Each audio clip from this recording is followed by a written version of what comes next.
Crime, Wine, and Chaos contains adult language and graphic content. Listener discretion is advised. Where we're going, we don't need roads, Chaos Kids. I'm Naomi. I'm Amber, and this is Crime, Wine, and Chaos.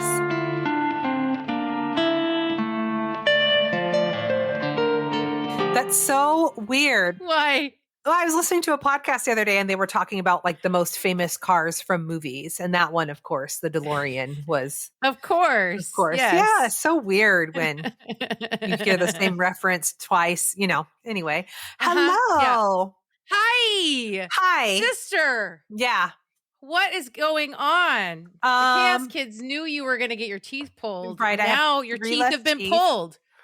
Yeah. It's only been 4 days since the last recording. So yeah, I have 3 less teeth. It went fine. My daughter is such a good little caretaker. She's so good. She drove I wonder me, where she learned that from. I don't know. She drove me to and from and then, made me my cup of coffee when we got home. She's been good. Oh, that's sweet. I know. She's sweet. Yeah. It's all. Good job, Jaders. It's all good. So that's you. That's you in a nutshell. The last 3 days just lying around eating mashed potatoes. Eating mashed potatoes and relaxing. What about you? Well, let's see. I'm leaving again for work tomorrow. I'm going to another conference, heading up to Vancouver, BC, which I love that town. So I'm pretty excited about that. The weather should be nice and I'll eat some good food and have some good business conversations, see some peeps. It'll be good. Yesterday I went with a friend and saw a movie theater showing of The Goonies. Stop it. I love that. It was really fun. What's that? Was it an outdoor theater thing? No. It was at a regular theater. You know how like a lot of theaters now they'll do these, there's a couple of different groups that put these on, but they do these like limited runs of old movies and the tickets are cheaper. I think it was like $5 a ticket or something.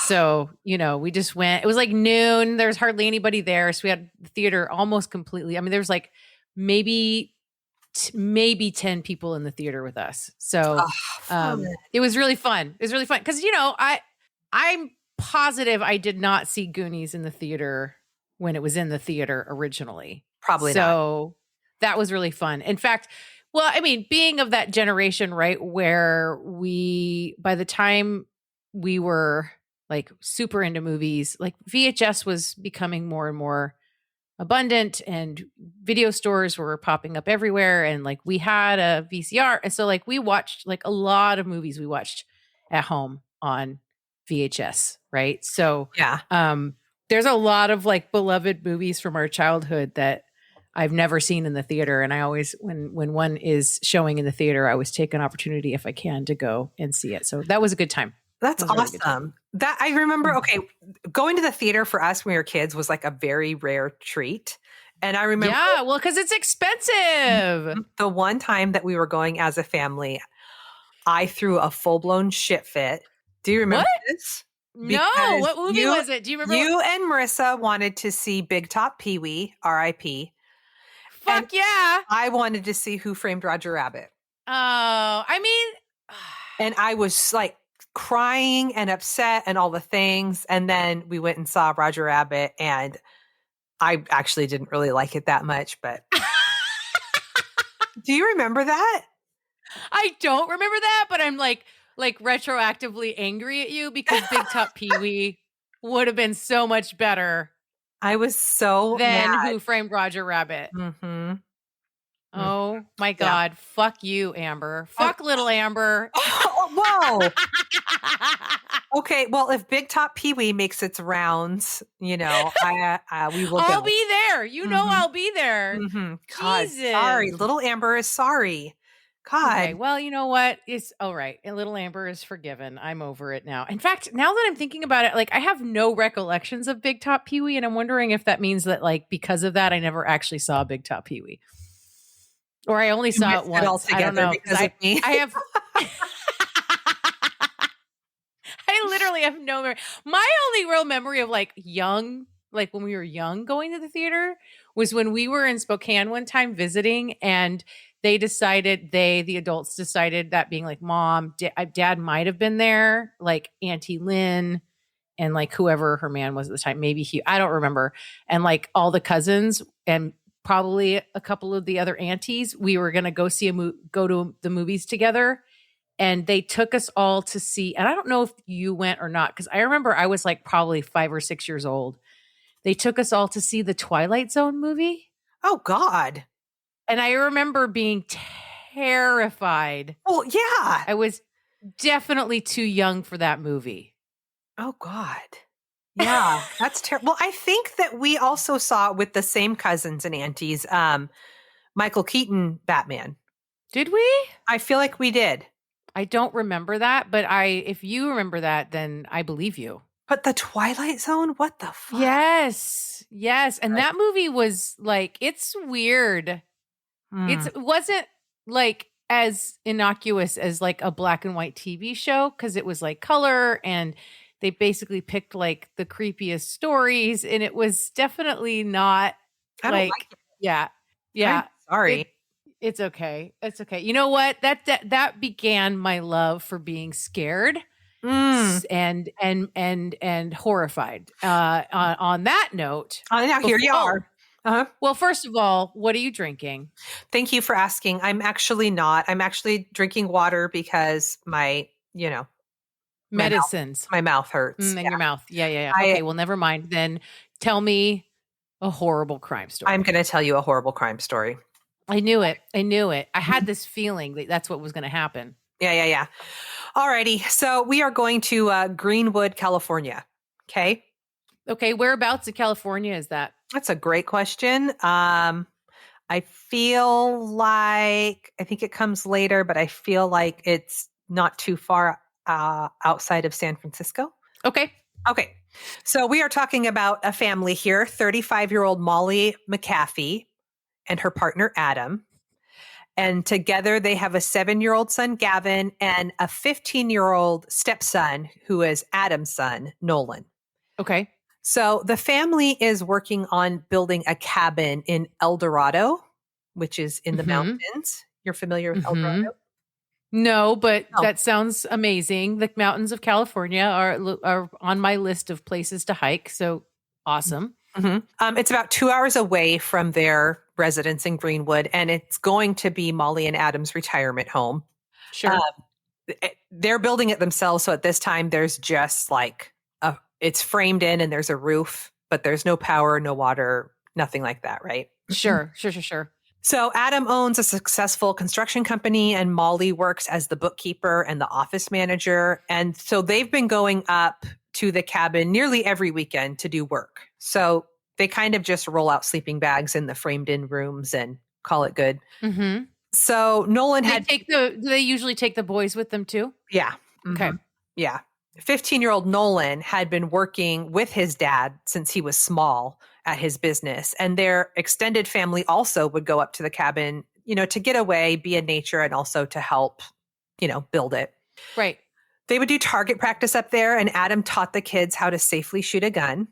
Mm-hmm. Some of the extended family felt nervous about Gavin and Nolan having guns, but Adam's position was that it was better to teach them how to use them properly. And I mean, that really depends on like how they're handling that at home too, right? Like when they're not practicing, like are the guns locked up in a place that only Adam can get to? Like, do the boys only have access to these guns when Adam brings them out for practice? Like all of that comes into play too. It's not like a guns or no gun situation. There's a lot of areas in there where things can go wrong or go right or be, you know what I mean? Yeah, I do. Yeah. I do. Yeah. So Molly and Adam met on a dating site in 2006, and they instantly fell in love. At the time, Nolan was 6 and Adam had full custody, and Molly just instantly loved him and took care of him and referred to him as her son.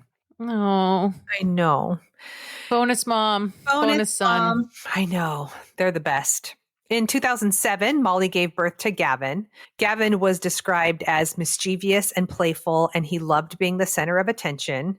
Mm-hmm. And he loved animals, especially dogs. He even took all the money out of his piggy bank and donated it to a nonprofit organization for rescue dogs. Oh, pumpkin. I know.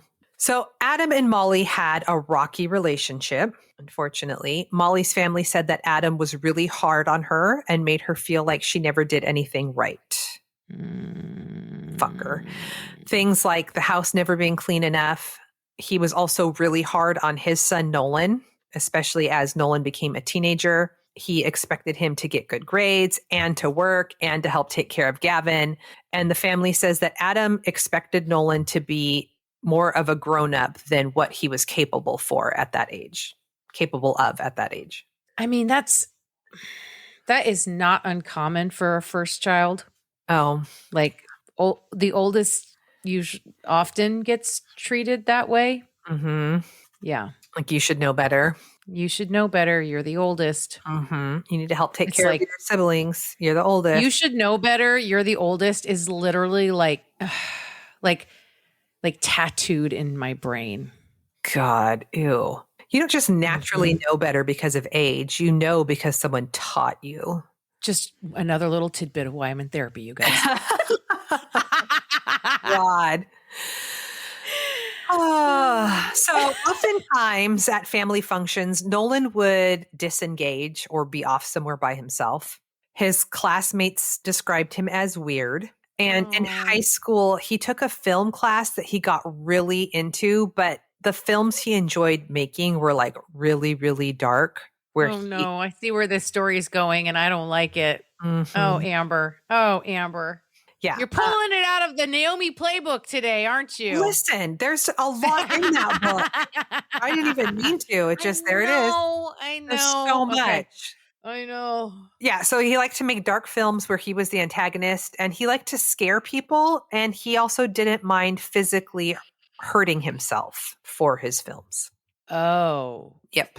Okay. So Adam, the dad, was really big on appearances and making it look on the outside like everything was perfect in their family. Mm-hmm. And one of the things that he said regularly to the kids was that nobody needed to know what was going on behind closed doors. Okay. Horrible thing to say to a kid. Seriously. Mm-hmm. Yep. He even told Nolan that what goes on in this house is their business and don't tell anybody anything. Oh. It's like, That's, oh, man.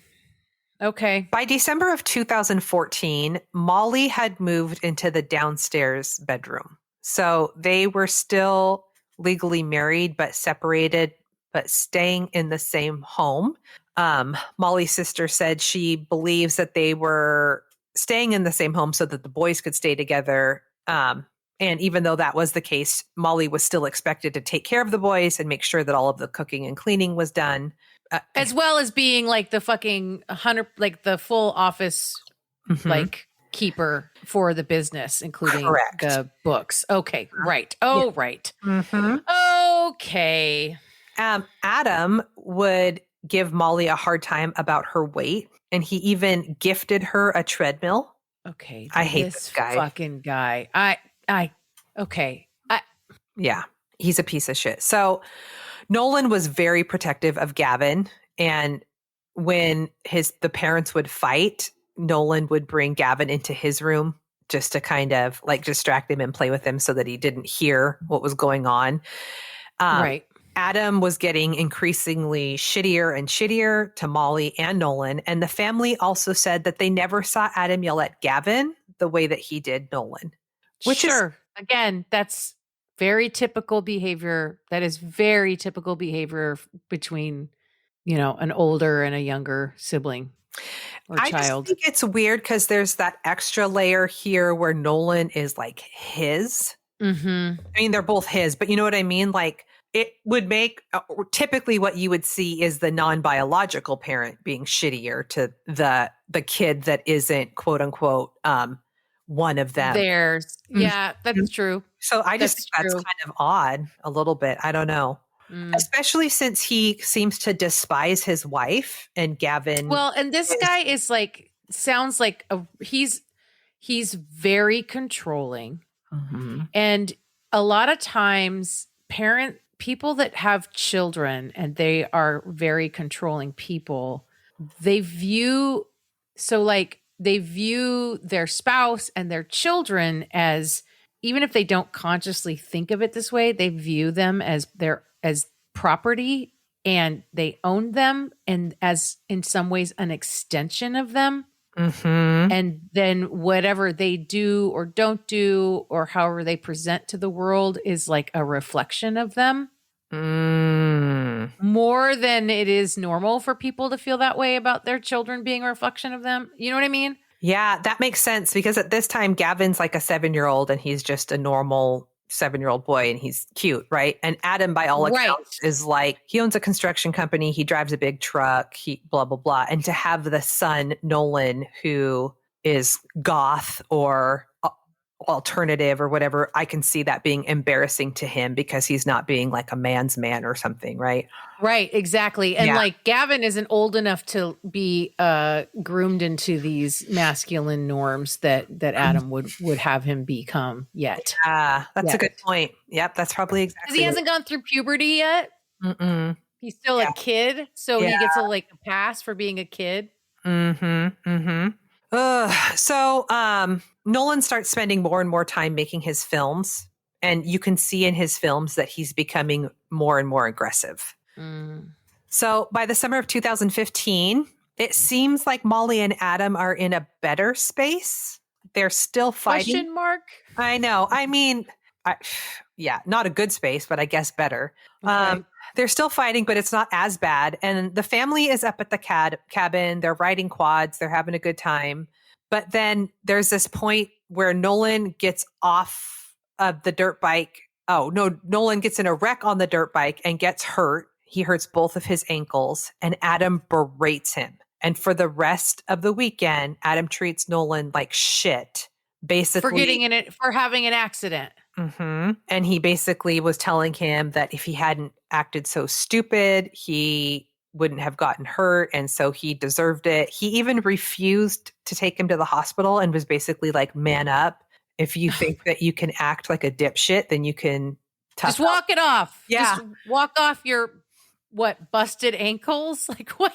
I don't know. I don't know. This guy is just a douche. So then in early fall of 2015, Molly, Adam, Gavin, and Nolan, they all head up to the cabin for the weekend. And during this time, there were like massive wildfires happening in the area, and the air was like really smoky. And so the extended family didn't come for the weekend. And Molly's mom texted her to let her know that she was concerned about the wildfires in the area. Right. And Molly promised her that they would be safe. And she told her, I love you and I'll talk to you when I get home. And that was the last communication that Molly's mom ever had with her. So Sunday, September 13th, the fire department responds to a cabin fire in Greenwood. They respond to Molly and Adam's cabin. And when they get there, there is nothing left. Like it is completely ash. No sign of people at all. What? Mm-hmm. Like to a crisp. On the property is a truck and a trailer registered to Adam. They go to Adam and Molly's residence 2 hours away in Venetia. And when they get there, Nolan answers the door. And the police ask Nolan, like, where's your parents or whatever? And Nolan tells them that they're up at the cabin in Greenwood, that it was just Molly, Adam, and Gavin up there, and that he was expecting them home that evening. So Molly's family gets news that there's a fire at the cabin. Molly's sister heads to the cabin to see what has happened and to get any information. And when she gets there, she is told by investigators that she needed to turn around and go back down the mountain, that it was an active crime scene and that bodies had been found. And it was in the ash. In the ash, 2 adults and a child. Oh, no.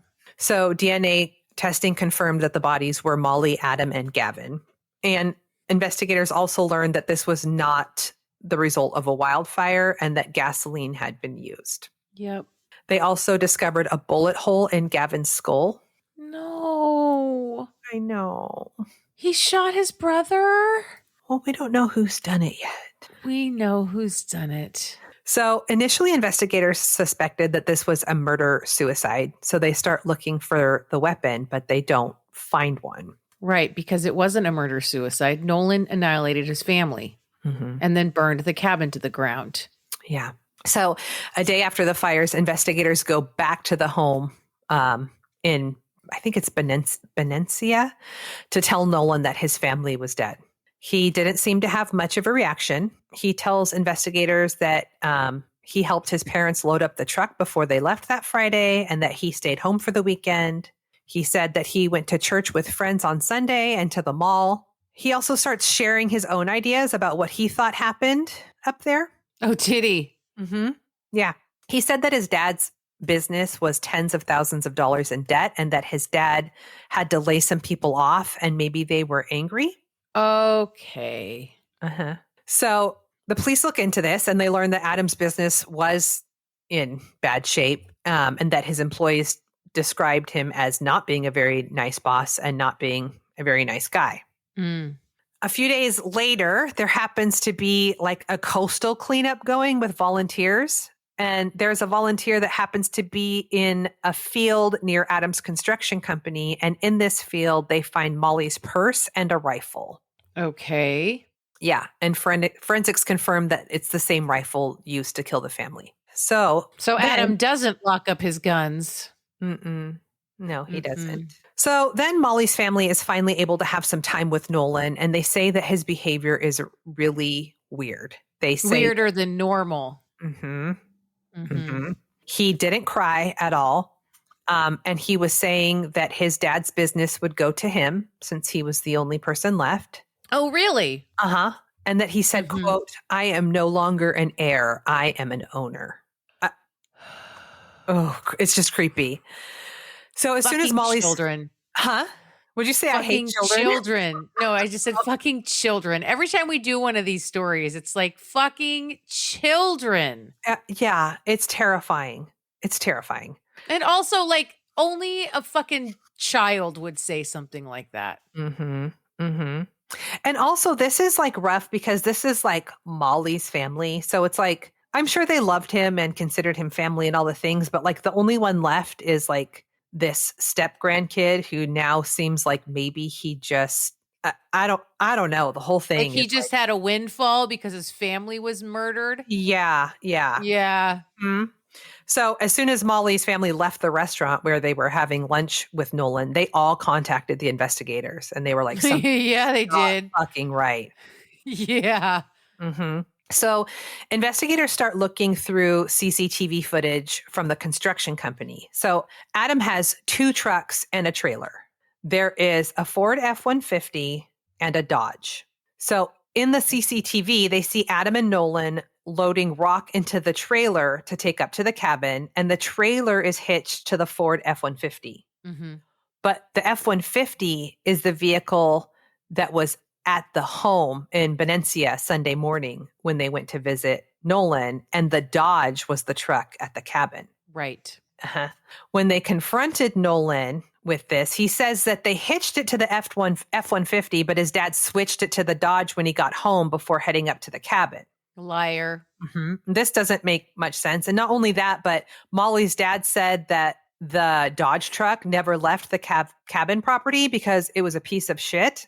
And it wouldn't even make the 2-hour drive back to. Right. It was like for like bopping around the cabin. It was not it was not the travel fucking car. Yep. So investigators get a search warrant for the home in Benencia and the Ford F-150. And inside the truck, they find a receipt from Fairfield, California. And on the receipt, there are 4 drinks and 4 meals. And this is like en route from the home to the cabin, meaning it was likely that there were 4 people in the car who needed food. Yeah, the whole family was in the truck, headed to the cabin. They got there. Nolan killed everybody, burned the cabin down, and then drove back home and spent the rest of the weekend with an alibi. Yeah. So, are we done here then? Sorry. Yeah, you're right. So they get the CCTV from the Taco Bell. They can't see who is in the truck, but they can clearly see that it's the Ford F-150.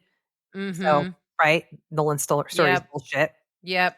They also are able to get CCTV footage of the Ford F-150 heading back from the cabin to the residence at approximately 3:30 a.m. Oh. Yeah. Not only that, but Adam's debit card was used at a bar near the cabin earlier that evening. And then the same card was used by Nolan at a McDonald's and a Starbucks near their home later that weekend. I mean, he's not children, fucking children. It's like you cannot. You're not going to get away with this, you fucking child. Nope.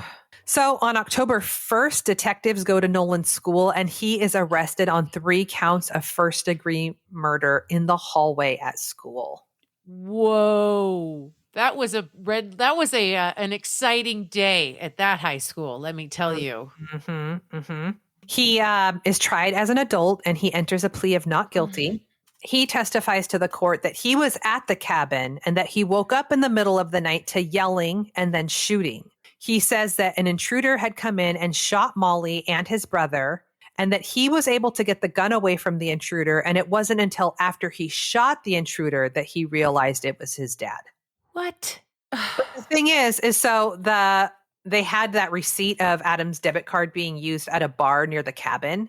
So, and so it's like, obviously Molly and Adam would not have gone out to the bar in the evening and left 7-year-old Gavin alone. So obviously they went to the bar and Nolan was his babysitter, and they believe that Nolan shot Gavin while he was babysitting and then laid in wait for Molly and Adam to get back. Right. So he was found guilty on all 3 counts and sentenced to 150 years in prison. Whoa. That's 50 years a person. He's 15. Well, I think he's 17 at this time. But he was what time was he 17 when this all went down? That's a great question. I think he was when he was 16. He had to have at least, I think he was 16 when it went down. Oh, because he had a license. He could drive. Because he wouldn't do something illegal like drive the truck without a license back home. He's a law-abiding teenager. Anyway, he will be eligible for parole in 2039. Oh, fuck. And so because of his bullshit story and whatever, like we still don't really know why. What was the point of killing all of them? I don't know, especially when he really was so close to Gavin. Yeah. I don't know. I think he really thought that he would inherit everything and be able to just live as an adult with the house and the trucks and the business. Just not, and I have no idea. Fucking children. Jesus. Sister, that was bleak. I'm sorry. It's okay. I'm sorry. I mean, God. Okay. Well, yeah, it's pretty dark. I don't even know what to say to that. We're just gonna. Well, I mean, yes, except my chaos story is dark. Kind of. So it's also a crime. Probably ? Probably ? Okay. But it's also, so it's a mystery. There's a mystery here. So this is, we're calling this the mystery of Ricky McCormick. Okay. So Ricky McCormick was born June 14th, 1958 in the St. Louis, Missouri area. His mother, Frankie Sparks, described him as slow. She's not the best because she also uses the R word in her descriptions of him. What an asshole. Okay. Yeah. So, well, there's large swaths of people that still don't know that that's not a word we should be using. But Ricky struggled from an early age with mental health issues. But what those were exactly isn't clear. Some reports painted a picture of a strained relationship with his mom, but it's also reported that even as an adult, he lived with her off and on over the years. His favorite aunt, Gloria Cookie McCormick. Stop it. Cookie. I love that. She told a local paper that a psychiatrist said Ricky had a brick wall in his mind, that Ricky refused to break that wall, and he didn't like the life of living poor, and he had an active imagination. His family said later that he couldn't spell and would only scribble. His cousin, Charles McCormick, says that Ricky often talked like he was in another world. What? Charles and Ricky were more like brothers than cousins. They were super tight. Charles suspected that Ricky may have suffered from schizophrenia or bipolar disorder. And to be clear, like I said, there's no known official diagnosis of Ricky's mental disorders or disorder. Like there's no one's actually clinically diagnosed him. It doesn't even sound like symptoms are very clear. Like I don't even know what some of that means. Talking. Yeah, like, exactly. Exactly. It's Okay. like, we're not really sure. His family all said that Ricky displayed unusual behavior and that he was known for telling tall tales. And Ricky dropped out of high school, barely able to read or write. Oh, He was basically like a functionally illiterate. Okay. Ricky also had a chronic heart problem and asthma. Jeez, this poor kid. Since he didn't have a high school degree, his income came from menial jobs, usually on the night shift. He was a night owl and he preferred to work at night. So he did, janitorial work. He was a dishwasher, that type of thing. And he also received disability checks because of his physical ailments. Ricky would often get rides or grab a bus to take him out of the areas where the street shit was going down, because he lived in like low income kind of rough areas in St. Louis, right? I mean, he moved around a bit, but basically lived in, like the poorer areas of St. Louis. Right. But he wanted to distance himself from that stuff, I guess. A lot of this is like kind of just generally friends and family saying this over the, like to reporters or whatever. In 1992, okay, this is where it's like fucked. Okay, so in 1992, at the age of 34, Ricky was charged with, lucky for him, statutory rape for having 2 kids with a girl younger than 14. Oh, God. His family only knew her as Pretty Baby. Wait, what? Ew, that makes my skin crawl. They were together for like 3 years, so this relationship started when she was 11. What? And he's in his 30s? His public defender tried to argue that Ricky was suffering from some mental disease or defect and requested a mental health exam. And he did get one, but he was found fit to stand trial for this. Ricky pled guilty and he served 13 months in prison on what I think was like a 3-year sentence. Okay. After his release, he picked up a job at a gas station, a Moco, in downtown St. Louis. Okay, so now pause for a moment. This whole story is fucking bonkers, and if at any point you are confused or don't understand, ask me questions. I tried so hard to write this in a way that makes as much sense as possible. If I fail at that, please hold me accountable. Okay. So he has this part-time gig at a Moco, this gas station downtown St. Louis. It's another graveyard gig. His friends called him a vampire because he would leave home after the sun went down and not come home until it was coming up again. So this gas station, dude. Okay, the original owner of the Amoco gas station killed his neighbor with a butcher knife during a front yard argument in May of 1994. Your face. What the fuck? What is happening? Yeah. Okay. Yeah. And that guy was actually killed in prison. So this original owner, he was actually killed in prison while serving a life sentence for killing his neighbor with a butcher knife. Okay. At the time Ricky went to work there, so this would have been I think this was 90. Shit, when did this go down? I lost the year. I want to say it was I lost the year. I'm sorry, sister. So this would have been like 99. I think this was in 99. I don't know. I fucked up. Okay. So anyway, at the time that Ricky went to work at this gas station, it was being managed by 2 brothers from Palestine, Juma and Baha Hamdallah. Okay. But Juma went by the name David Radigan until about 2002. What? Yeah. Okay. And everyone knew Baha as Bob. Okay. Okay. Juma/David became the president of Amoco, this little gas station business, after the other dude went to prison for killing his neighbor. Okay. Then Juma/David hired Bob, his brother, to help him run this gas station. The two brothers both had really bad reps and were known to be violent and had a rocky relationship with each other, to put it mildly. Okay. So these were both just kind of like volatile dudes. While Ricky worked there, he made at least 2 trips to Florida. The last one was on the 15th of June when he took a bus to Orlando and checked into the Econo Lodge Motel. His girlfriend, Sandra Jones, who Ricky was living with at the time, would later tell police that she was pretty sure Ricky was smuggling weed for the Hamdallah brothers. Okay. Phone records also show that Ricky, or maybe Sandra, made a lot of calls to several different people in Florida a couple weeks before Ricky traveled to Orlando. And during the 2 days he was in Orlando, he and Sandra spoke on the phone numerous times. And he made at least 1 call to the Amoco gas station as well.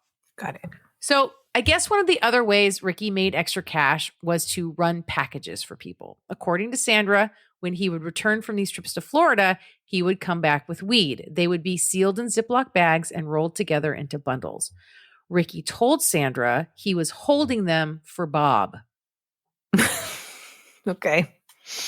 And this was the extent of what Sandra knew about these runs. She didn't know who he met when he went down there or anything else that was going on these runs.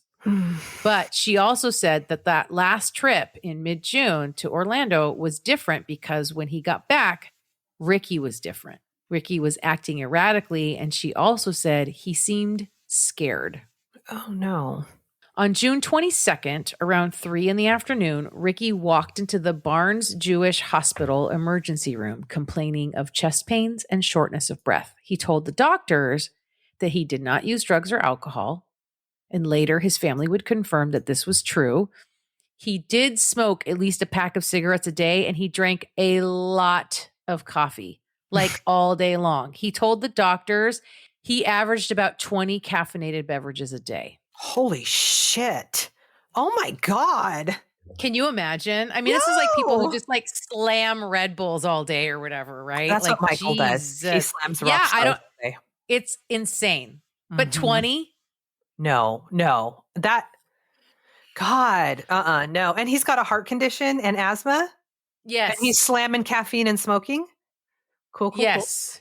Cool. Okay. Yeah. So doctors ruled out a heart attack, but they did keep him for observation for 2 days, and they discharged him on the 24th of June. He was scheduled for a follow-up visit the next week.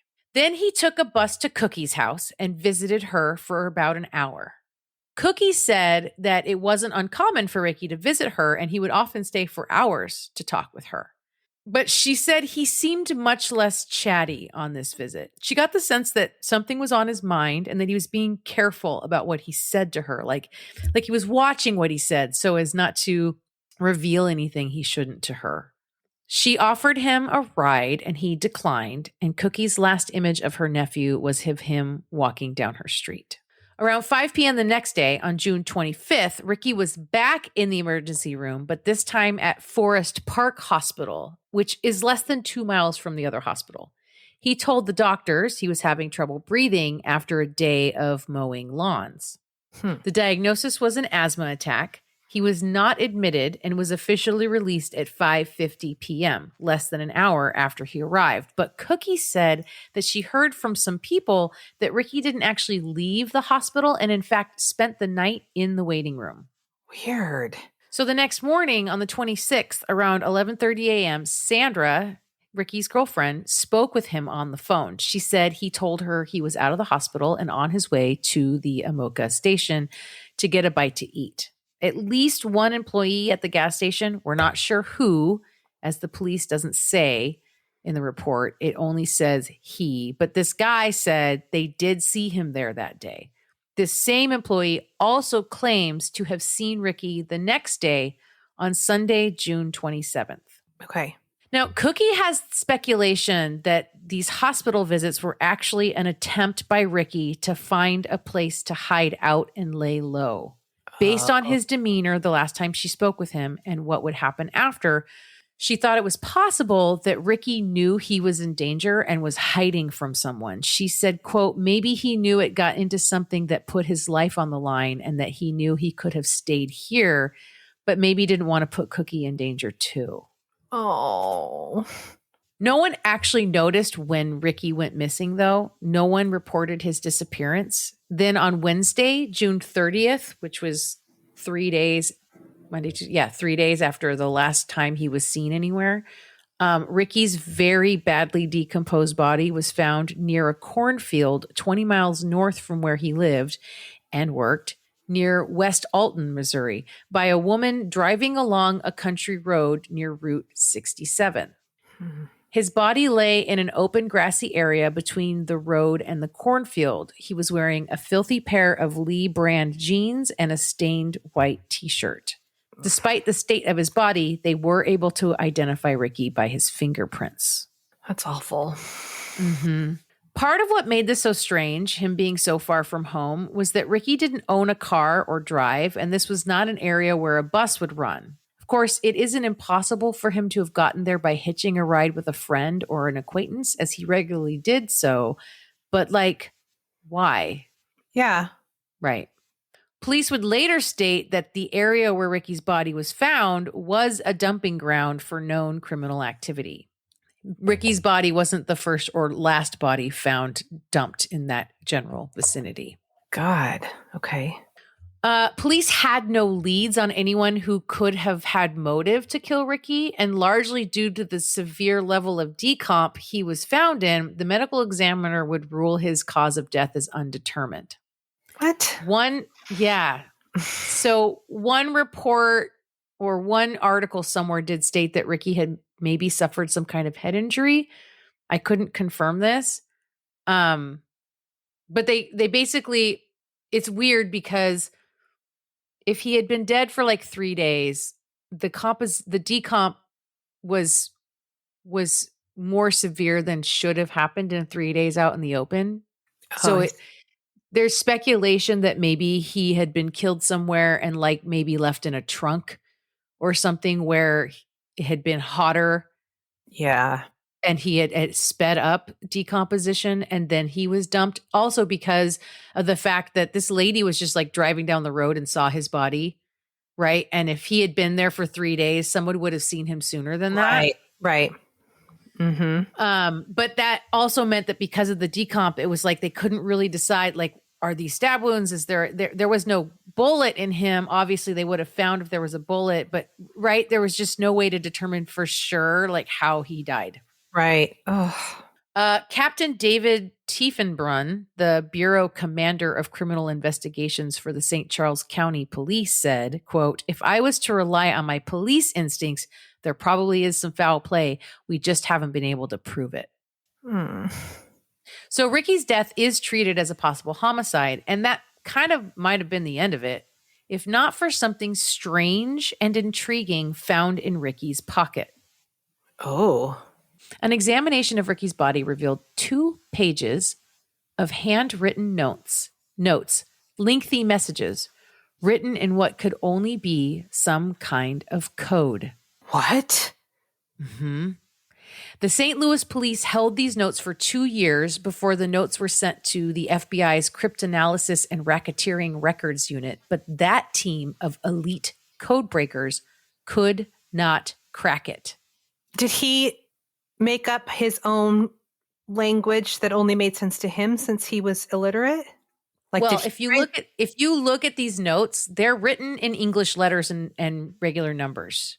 Okay.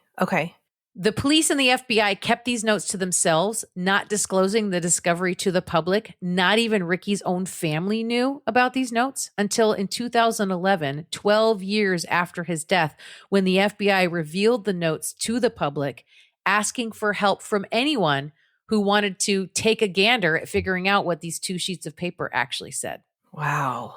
Ricky's family is dubious, right? They don't believe there's any code to break here. Their take is Ricky couldn't spell anything. All he could do was scribble. So there's no way he had some unbreakable code he was writing in. The FBI, on the other hand, is insistent there's a message in those notes. One agent said, quote, "We look at a lot of things that are gibberish, arbitrary strikes on a keyboard. This is not the case." Wow. The FBI believe Ricky did write these notes and that it appears to them they might even be notes to himself. There are circles drawn around sections of the notes that may have been tasks that have been completed or grouping these things together. They also believe these were written within days of his murder. And even if these notes don't explicitly state who could have killed him, they could at least be information about where he was, what he was doing, and possibly who he met with in the days leading up to his death. The FBI used every tool in their toolbox, from old school pencil and paper to whiteboarding and computer programs, like everything they know about breaking code, and they could not solve this. God. And here's the thing. After the CRRU rules out the things that are definitely not codes, there are only about 1% of codes that they cannot solve. Holy shit. Mm-hmm. Was there anything in Ricky's house that had a similar code on it that he had written Nowhere down? that I saw mention of that. I didn't see mention of that anywhere. No. Okay. Theories abound amongst the amateurs on the interwebs who have studied these notes. One is, of course, that it's not a code at all. Nothing to see here. Another very popular theory is that they weren't written by Ricky at all. Another theory is that there are VINs in the notes, like vehicle identification numbers, or they are driving directions. Others think maybe these are some kind of codes related to drug dealing, who he was delivering to, what he was delivering, how much money was involved.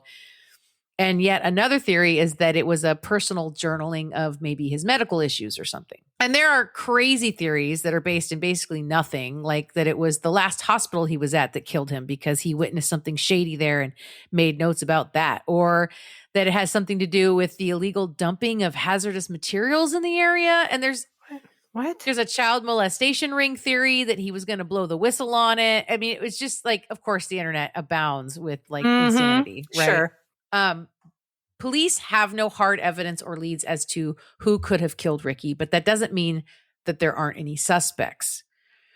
So Ricky's old bosses from the gas station, Bob and David Hamdallah, were, as previously mentioned, violent dudes. In August of 1999, so yes, it was 1999 that this went down, less than 2 months after Ricky was killed, police investigated an incident where David allegedly shot Bob, but Bob survived and did not file charges.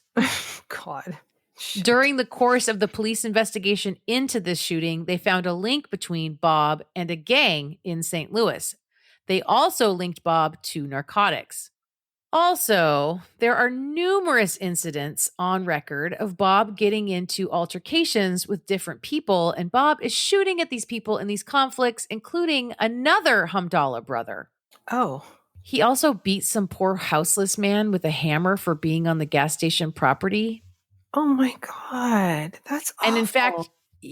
And in fact, just 2 weeks before Bob was supposed to face trial for those charges, the man he beat with the hammer just happened to be gunned down in the street and killed a few blocks from the gas station, and the charges against Bob were dropped. That man's murder remains unsolved to this day. Mm-hmm. Wow. Mm-hmm. And confidential informants, well, they've told police a lot of different things. They told police that Bob was, of course, the one that made that happen, either by paying someone to do it or ordering someone to do it. Mm-hmm. So if Ricky was actually muling drugs for the brothers down to Florida, who knows what kind of shady shit he was caught up in because of them. No kidding.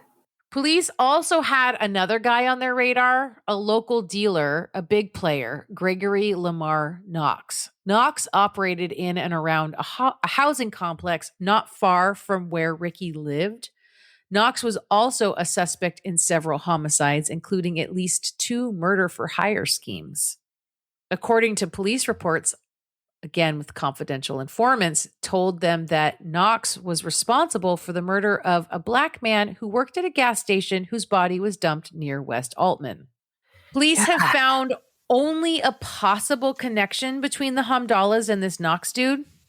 They don't have anything solid to connect these two and link them up.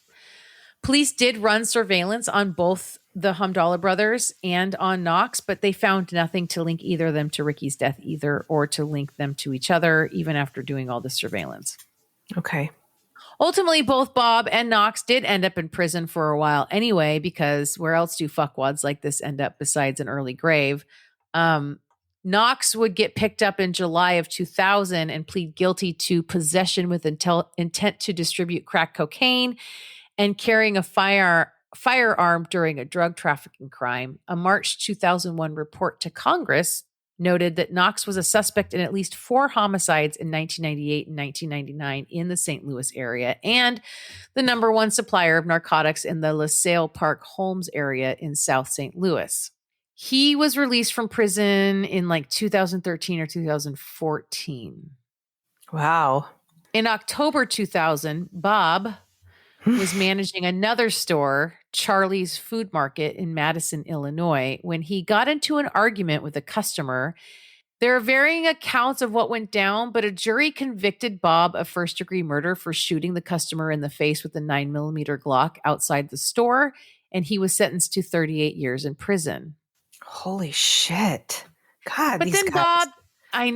Bob ended up catching a break in his appeal process when the courts decided the gun just went off while Bob and the customer were struggling for control of the weapon. And on May 15th, 2008, Bob walked out of court a free man. Oh my God. He has since married and relocated to Cleveland, Ohio. Wow. Wow.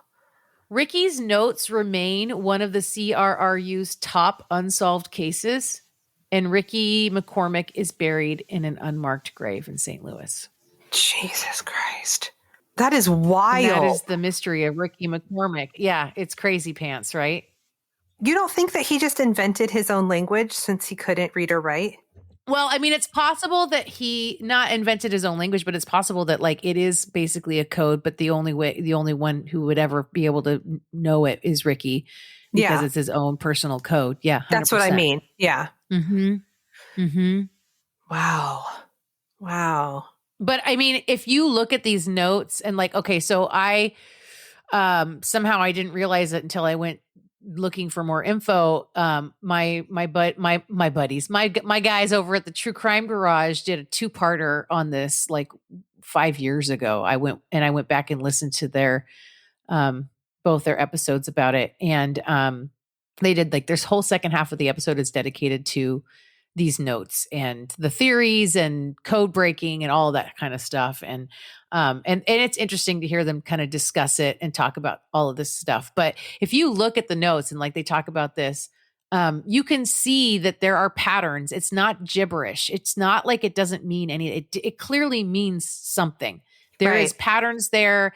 It is definitely some kind of communication, whether to someone else or to himself. You could tell it's not just random letters and numbers on pieces of paper. Right. There's definitely something in there. And so, the FBI, analysis unit or whatever, they're not wrong. There is a code there. Mm-hmm. Something's in there. There is information in there, but they don't know. They don't know. So wild. That is wild. Mm-hmm. Ah, wow. That's a good one, sister. Hey, thanks. Fuck, man. Glad you liked it. Hated it. I went down like a full interwebs rabbit hole. I ended up with like 25 tabs open. I've got like a brand new giant list of possible chaos stories for you. So we'll see what comes of that. I'm looking forward to October. Spooky season is upon us. Mm-hmm. It is. Mm-hmm. I got a couple of chaos ideas for spooky season. So God, I love the idea. I mean, I hate that this is obviously they don't know what it is, but just like the dichotomy of like, here's this guy who couldn't read or write, but there's some code that he understands that the smartest people in the world can't figure out. Yes. It's so wild. Yes. And the thing is that like, yeah, because it's clearly like, there is clearly a message in there. It's clearly like it has meaning. Right. If you when you go to like upload, you should look at the picture of the notes. It's like, no, there's definitely something here. And yeah, it's really intriguing to think that there's the people who literally do this for a living, the best of the best, cannot crack what it's trying to say. It's so fascinating. Yeah, it's literally on the top of their list. Like, there's a couple of guys at the FBI, and this one just drives them fucking crazy. And then it's going to be like, when they finally get it, it's going to be like, don't forget to drink your Ovaltine or something, right? Yeah. Yeah. Oh my God. 100%. You'll shoot your eye out. Jesus Christ. Oh my God. Don't forget to drink your Ovaltine. God. Yeah. Oh, sister. Wow. We did it. We did it. We made it. That was amazing. Go to the order. Anyone? All the things. Sign up for the Chaos Kids Club for $5 a month. Oh, please. Go to patreon.com/crime, wine, and chaos. $5 a month. Get that bonus content. Get it. Give us a rating on Apple Podcasts, preferably, or whatever platform you listen on. Send us, send us mail. Send us an email and just tell us how much you love us, or tell Amber how much you love her. Tell me how much you hate me. Either way, crimewineandchaos@gmail.com. Just talk to us. Give us something. Sister, that was fucking chaotic. It was. Love you. I love you. Bye. Bye.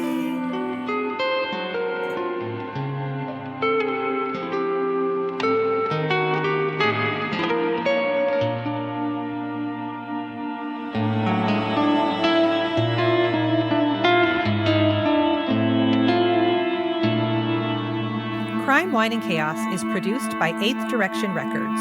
Artwork by Joshua M. Davis. Music by Paul Abner. If you would like to support the show, you can visit our Patreon page at crimewineandchaos.com/Patreon. Cheers. I threw a full-blown shit fit. When did this go down?